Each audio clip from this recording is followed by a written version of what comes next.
Jay, it's great to be able to speak to you face to face again. How excited are you to be back in the swing of things?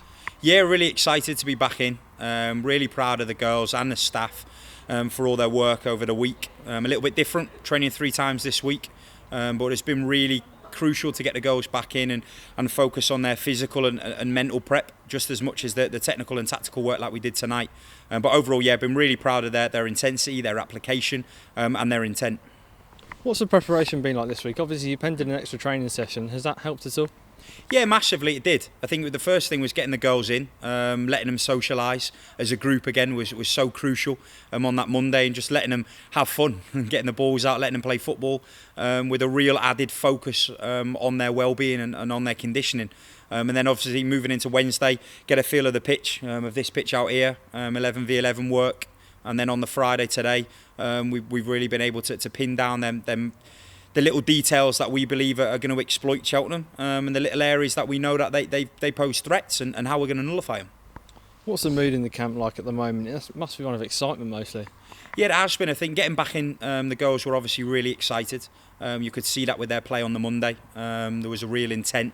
And then obviously through to Wednesday, that kind of switched to a focus. A lot of the girls were really focused.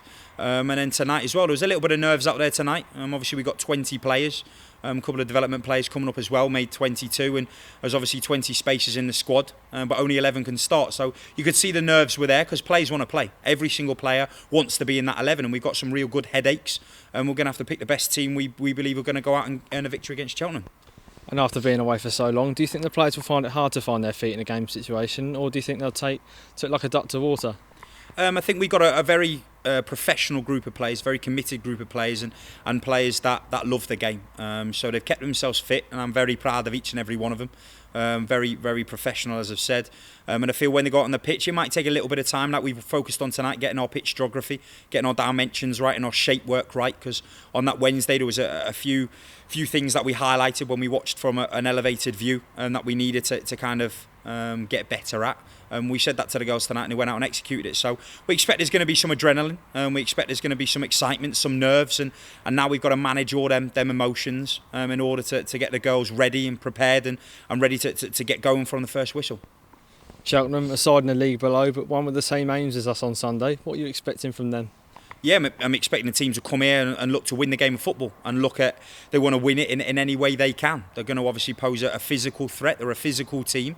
When we've watched them, they like to play the ball. They like to get the ball down and play and utilise the pace they've got in the wide areas. And they've got some really good, solid players in the middle of the park who want to get on the ball and play football. And they're going to look to hurt us. So we've got to treat them with respect like we have done every team that's come here and every team that we've played against this season. It's obviously going to be a little bit different, being I think it was about 118 days since our last official competitive game.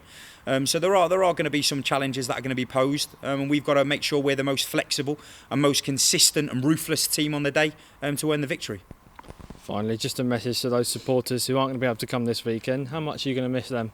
Yeah, massively. You know that. No matter what team what Pompey is supporting, whether it's the men's or whether it's us, the females, there's a real passion that we thrive off, and we use that energy, and we need that energy. We had it in one of the last games against MK Dons, even a Gillingham game. I look back at that game with Ava, and it was the fans that got us over the line in that game, and it's going to be a shame not having them here, not having that buzz and that energy around the place, but we know they're going to be watching from home, and we're going to want to make them proud, and ultimately we want to wear the badge with the passion, the pride and the professionalism it rightfully deserves, and ultimately we want to be the team that wins the game and gets through to the next round.